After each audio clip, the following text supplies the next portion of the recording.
Welcome to Marketing in the Age of AI, the show for leaders who want real results, not more noise.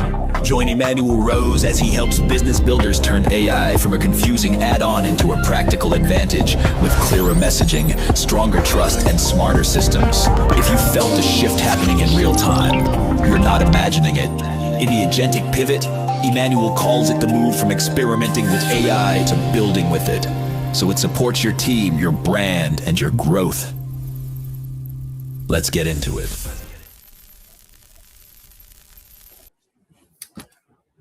Welcome to Marketing in the Age of AI. I'm Emmanuel Rose. My guest today is Stefan Debois, founder and CEO of Pointer Pro, an assessment platform that helps professional services firms automate advisory work and scale client interactions.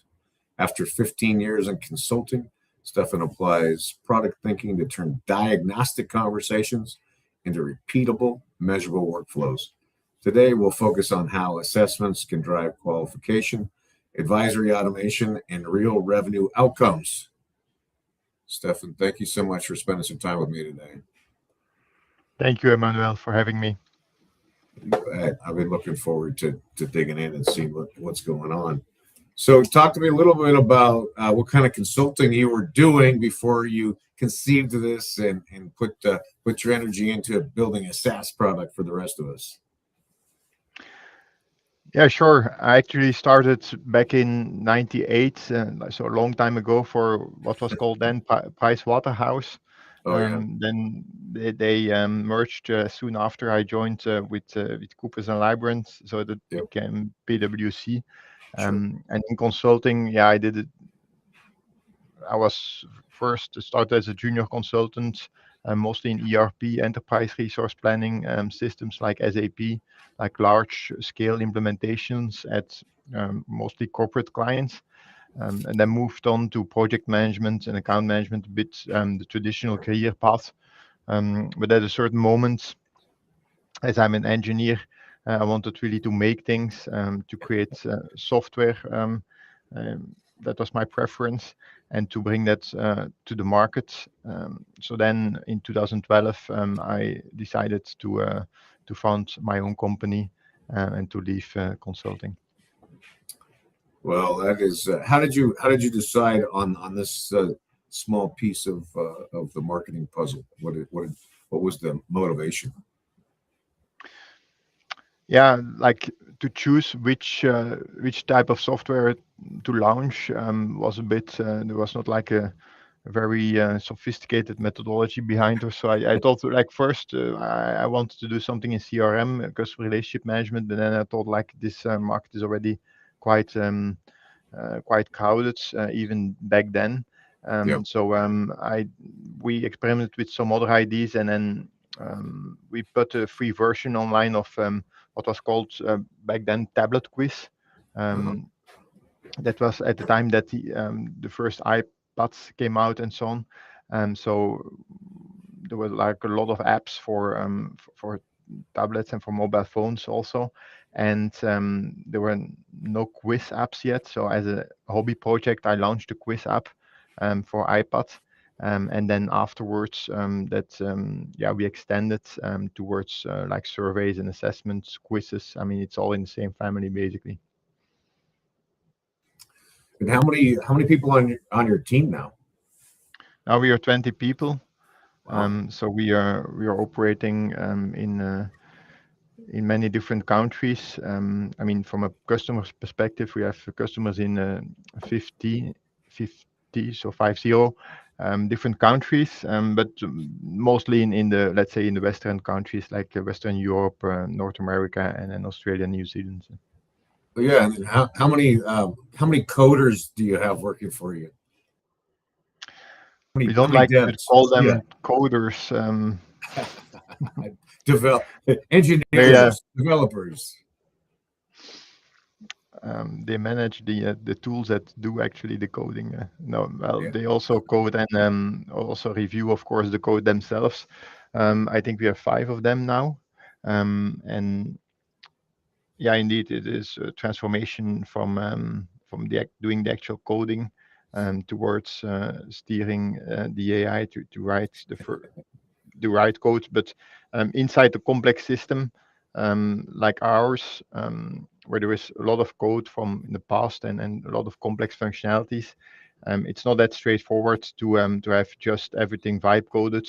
If, yeah, as if this videos that you see on YouTube where you can like simple app, you can vibe code it, of course, right away, but that's not the same No. for complex enterprise application where there's a lot of customers who are really doing business critical things on it. So, I mean, an error can also have heavy consequences. Absolutely.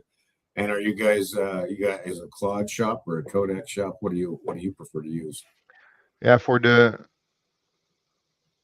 internal automation, so beside the coding, we use Cloud Cowork, and for the coding, we probably also will lean towards cloud, but we're still experimenting with Cursor and cloud, and then also what is it, Windsurf, I think.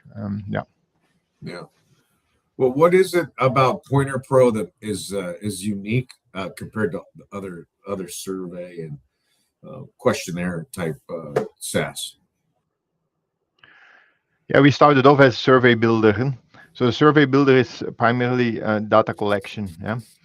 And what we do is assessments. And what we mean by that is that after the questionnaire has been taken, we like to say it normally stops like, thank you for participating in our survey. And then it ends. For us, that's the beginning. Yeah. Because afterwards, we use the information from the assessment to give personalized advice. And you have to think about use cases like maturity assessments, like also HR assessments. For example, cybersecurity maturity, where you answer like a number of questions, like do you have antivirus on your PCs, but also more sophisticated questions, of course.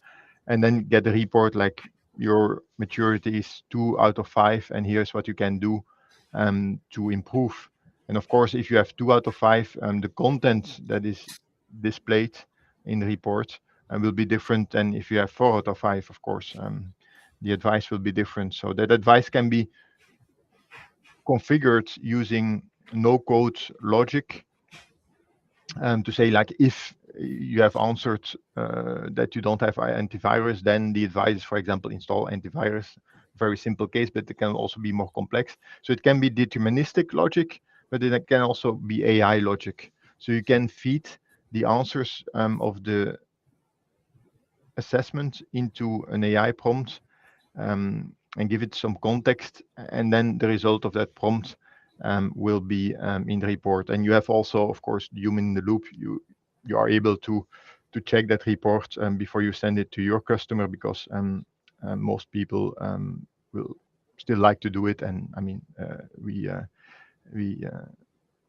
of course support that. Yeah, absolutely. And what type of companies are getting good results with Pointer Pro right now? It's professional services companies who use assessments as part of their core business. And then we are mostly talking about HR, professional service providers that do assessments for the employees of their clients. Yeah.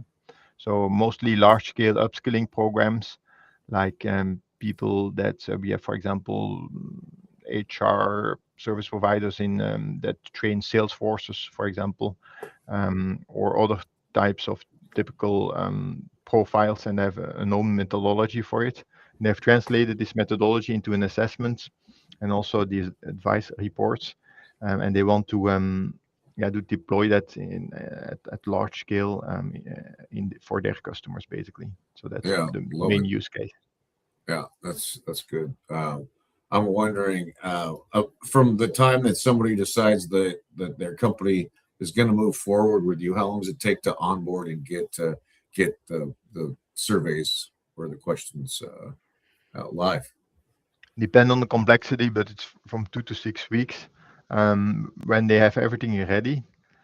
For example, we see companies that have everything ready, meaning that they have, for example, everything in Excel with complex logic with 20 tabs and everything, but at least the logic is there. Yeah. then it goes pretty quickly. But yeah, when they're not yet that far, or there is still discussion on what exactly the content should be and stuff like that, then it takes a bit longer. But it's never more than 6 weeks. Yeah, I see. So it's interesting. You have kind of an AI supported answering process, and then a human in the loop if they're going to use that type of system. You can really in the report imagine, like, because we are on a podcast of course, but imagine like a typical maturity report, like for cybersecurity, for example. You have, and it's different categories, for example, data privacy, and then all what you have in cybersecurity. You have 3 out of 5 on data privacy. Here's what you can do. Like the qualitative data, like the scoring, is mostly deterministic, of course. Yeah? And Sure. most companies, they have a model, they have a methodology to calculate that scoring. They put it in our tool. That's not that difficult. But then the qualitative information, like what do you have to do if you have 3 out of 5 and you have answered these questions, these things on these questions, including multiple choice and open-ended questions. Then they used to have a consultant who adds the qualitative information to the report. Right. Sure. And now it's pre-generated via AI, let's say. It's pre-generated like a paragraph with advice for that customer. It's pre-generated, but it's still reviewed by the consultant. So it's not like 100% automatic, but at least, yeah, if they say save 70% of the time from a consultant who is reviewing that, that's already significant, of course. Yeah, it's a big time savings for the consultant for sure. Well, were you doing before AI in order to get clients, and what are you doing now with AI Assist to get clients? Talk to me a little bit about the marketing for Pointer Pro. Yeah, the marketing was inbound, mainly inbound, since the beginning, since the back in the time that we are still a survey tool. So inbound, that means content, that means also link building, because that used to work very well. Yeah, Yeah, well, we were pretty successful with that, and also guest blogging and so. But of course, the qualitative stuff, not like just buying links and these kind of things, um, but really see or ensure that you're mentioned at yeah, in publications that are important for your industry, or the target audience that you want to focus on.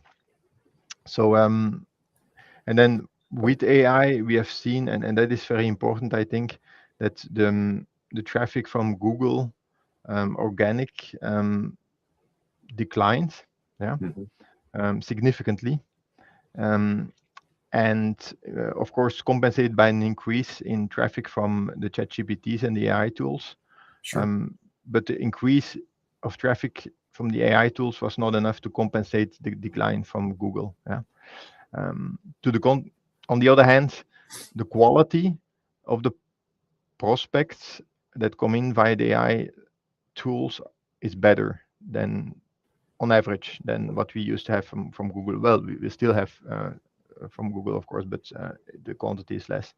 So what we see is that people are better prepared, even better than before. I think before Google, there was nothing like they had to come immediately to a vendor to get information about the product that they were looking for.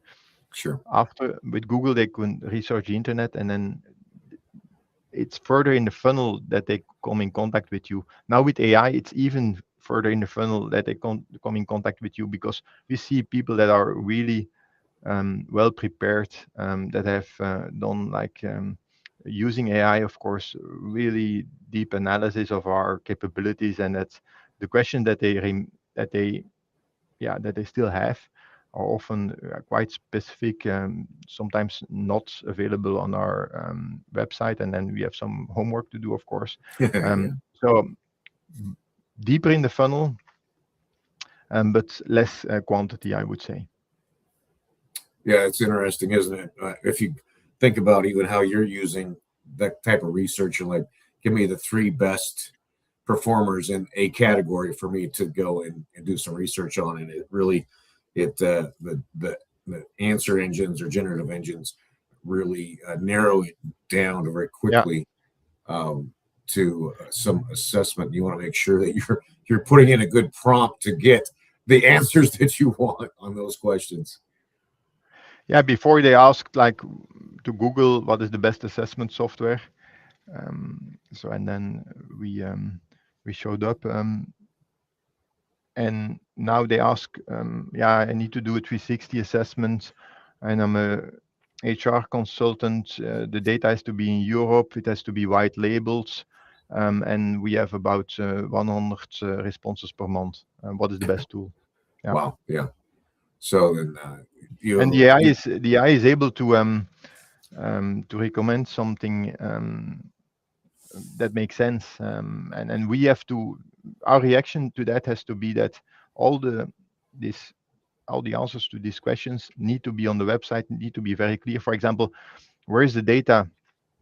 We have data that is in the EU, and we have also a server in Australia because we have quite some customers there. Sure. These kind of things were not publicly available, like back when we still had our traffic from Google. Yeah. Now we have checked all the sales calls and like typical questions that customers ask, and we have put that all very clearly on the site that Nice. both people and AI can find it. Yeah, and so now we have the humans doing the searching, we have the LLMs doing assessments, and now we also have AI agents who are Yeah, crawling and looking for information. So what we used to think was a stratified program has now just gotten even more stratified in the considerations we have to make for our content, especially a company like yours that has been going since 2012. You have a lot of content that maybe is not being searched by the LMs because they like something that's no older than 18 months. So, what are you doing to refurbish or rehab old content? yeah. Some of the content we just delete because Uh-huh. it's no more relevant, Wow. or some of the things that have no traffic, and also that we see. We have been doing like a lot of really top of funnel in the past, like already years ago. Some of that is not that relevant anymore, we think. So that's one thing, and the other ones, yeah, we updated them. Like for example, we have an article with best practice about assessment reports, like how do you make a good assessment report, both design and content. We add new examples. I mean, we get new experience from customers, of course, from professional services projects that we do. So we Yeah. get add some content, so that's always useful. I think there's a lot of things that change with AI, but the fact that you need to have high quality content, and that you need to be like they talk about you or they mention you on high authority sites, Yeah. whether it's without link or with link. I mean, that's maybe changed a bit, but the fact that point of voice mentioned on these sites, that will stay, and that will also, with the evolution of AI, it will always stay. So we are working on that, like we have been working on that, on making sure that we get mentioned, and we'll continue to do so. Yeah. I love it. I think the press release project is and podcast project is probably one of the more important things that people should be paying attention to for the foreseeable future. What do you think about that? Yeah, it's also the face to face, like we are doing the podcast now. You couldn't do that with a bot. Well, maybe in theory you could do that, but it would not look the same, or people would be less likely to consume the content, I think. Yeah. That's more a belief, I think. We say that also with our customers, like the only thing that will not be replaced by technology is the actual customer relationship. Yeah. And we think we should have it because we have a lot of like we are also customers with like Google or AWS, and they try to make everything automatic. I don't think that's the right way. We should still have a relationship with the customer. It doesn't have to be your best friend, Yeah. but just that you know each other from like a video conference, of course, not face to face, not needed if you have operations around the world. But this is still important, I think, and that will I also agree. not change, I think. Yeah, no, I agree. I like to hold the distinction between a client who somebody whose concerns that you hold as your own versus a customer, right? And that level of caring is what differentiates us between a computer. Yeah, Yeah. So that will never be taken over by computer, I think. no, I agree 100%. And well, what's kind of the product roadmap going forward for this next foreseeable future, Stefan? Yeah, for so I've talked about the inclusion of AI in the really the advice generation. We call that the AI widgets, where we have the response on the assessment, which is converted into personalized advice using AI. So that's something that we already have. Then the other thing is ask your data, that you can like talk to your data, because like the dashboards that we generate with aggregated reports and all the information that you collect using the assessments, those dashboards can be made in self-service by customers, but there are still some people, or like even a lot of people with dashboards, and they have to select the data, and it's you don't have to be a programmer, but it becomes kind of complex, Yeah, especially if the underlying data is complex. Then some people do not like to do that, or and they benefit from a like a prompt interface. Just ask your data what you need from the data, and like yeah, what is the trends, how many um, female respondents have answered that question with more than 50% or so, whatever, or what is the trend, like in also in open-ended answers, that you can have it summarized and deriving trends and stuff like that. So that's certainly something that we are working on, that we already have in prototype also for selected customers. And then we have also the agentic part, that's more for the future, but we are looking at that now, is that really the whole organization of the assessment process. You have to imagine, like, we have a lot of consultants who do work with their clients and who do kind of 360 assessments, maybe quite specific, but that's meaning that different people assess you, and then everything is take put in a nicely looking report. It's very yeah, valuable for the one who is assessed. The whole process, like sending out the email, collecting the information, putting in the report, and everything, also interpreting the data, is done by an agent. And the agent replacing most of the consulting work, except the face-to-face workshop or advice that has to be given. Most consultants like to do it still face-to-face, yeah, and I mean that's rightfully so. But all the other work, like the sending reminders because you did not yet fill in the assessment for this right. person. Do please do it before the 20th of April, because then we have the workshop. This kind of, yeah, more operational things, having that done by an agent, that is also on the roadmap for us. I love it. I think it's these operational or administrative tasks we should be pushing to the software anyway, and let us continue to do the human first work. So I love that. I love to hear that. Well, Stefan, if somebody wants to get in touch with you and have a conversation about making assessments or some kind of questionnaire project, how would they do that? Yeah, sure. I'm most active on LinkedIn, I think.